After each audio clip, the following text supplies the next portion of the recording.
Jaya TV நேயர்களுக்கு நமஸ்காரம். அர்த்தமுள்ள ஆன்மீகம் பகுதியில் உங்கள் அனைவரையும் சந்திப்பதில் மிக்க மகிழ்ச்சி.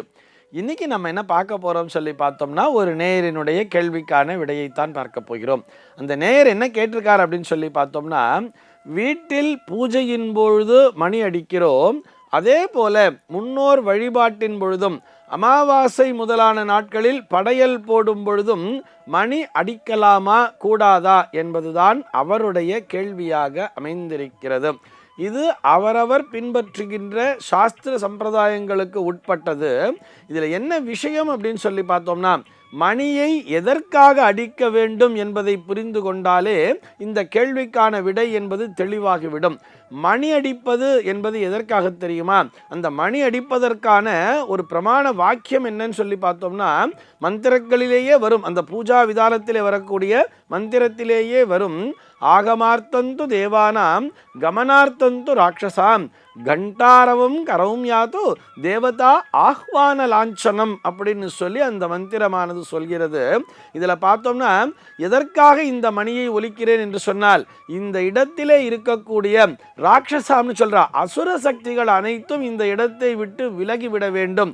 அசுர சக்திகள் அனைத்தும் விலகி அந்த தேவதைகள் வருவதற்கு இந்த மணி ஓசையானது துணை புரிய வேண்டும் அப்படிங்கிறதுக்காகத்தான் அந்த மணியை ஒலிக்கச் செய்கிறார்கள். ஆக இந்த மணி ஒலியை கேட்கும் பொழுது இந்த அசுர சக்திகள் என்பது அங்கிருந்து விலகிவிடும் அப்படின்னு சொல்லியிருக்கா. தேவதைகள் வருவதற்கு இந்த மணி ஓசை என்பது மிகவும் துணை புரியும் அப்படிங்கிறதையும் சொல்லியிருக்கா. இதுல தேவதைகள் என்று வரும் பொழுது தேவதா ஆஹ்வான லாஞ்சனம் சொல்லிடுறார் இல்லையா?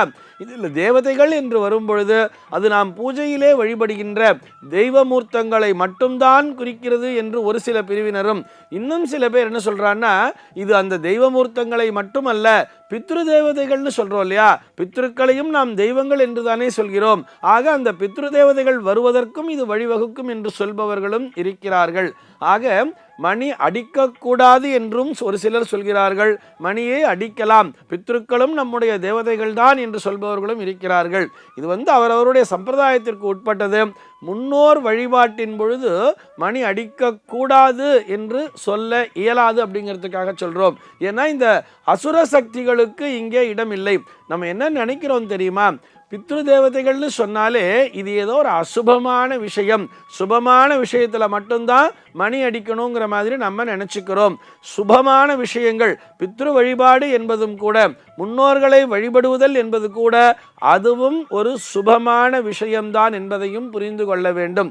நம்ம ஒரு அமாவாசை நாளன்று ஒரு படையல் போடுறோம்னு சொன்னா, அந்த படையலானது அந்த பித்ரு தேவதைகளுக்கானது என்று அப்படி வச்சிருக்கோம் பொழுது, அந்த மணி அடிக்கலேன்னு சொன்னா அங்கே எதிர்மறை சக்திகளாகிய அந்த அசுர சக்திகள் சாப்பிட்டு போயிடாதா அப்படிங்கிற மாதிரியான சந்தேகமும் நமக்கு வரலாம்.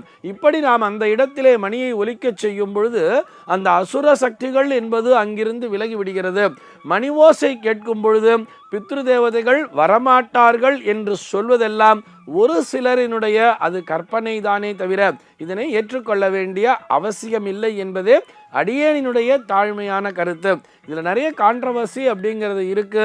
இருந்தாலும் பித்ருக்களையும் நாம் தெய்வங்களாக நினைப்பதால் அவர்கள்தான் என்னை வழிநடத்தி கொண்டிருக்கிறார்கள். எங்கள் அப்பா தான் சார் எனக்கு தெய்வம், அவர் வந்தாதான், அவர் என் பக்கத்திலேயே இருக்கிறாரு, அவர் இறந்து போனால் கூட அவர்தான் என்னை இயக்கி கொண்டிருக்கிறார், அவருடைய ஆசீர்வாதத்தின் மூலமாகத்தான் நான் இந்த அளவிற்கு உயர்ந்து நிற்கிறேன், என்னுடைய முன்னோர்களினுடைய ஆசீர்வாதம் என்பது எனக்கு எப்பொழுதும் வேண்டும் அப்படின்னு சொல்றா இல்லையா?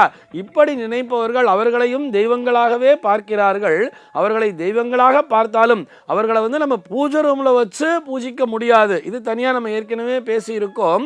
அதாவது பூஜை அறையிலே அந்த பித்ருக்களினுடைய படங்களை வைத்துக் கொள்ள வேண்டிய அவசியம் கிடையாது, வச்சுக்கவும் கூடாதுங்கிறத சொல்லியிருக்கோம்.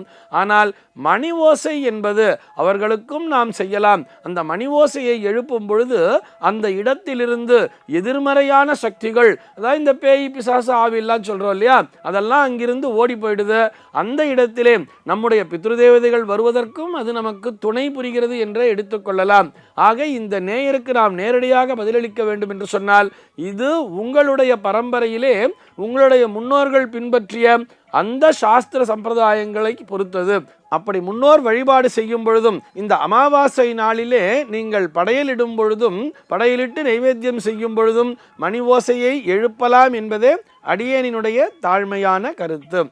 இது போன்ற சந்தேகங்கள் உங்களுடைய மனதிலும் தோன்றலாம். உங்கள் மனதில் தோன்றக்கூடிய சந்தேகங்களை கீழே உள்ள வாட்ஸ்அப் எண்ணிற்கு அனுப்புங்கள். நம்முடைய அர்த்தமுள்ள ஆன்மீகம் பகுதியில் அவை பற்றி விரிவாக விவாதிக்கலாம். சர்வே ஜனாஹ சுகினோ பவந்து.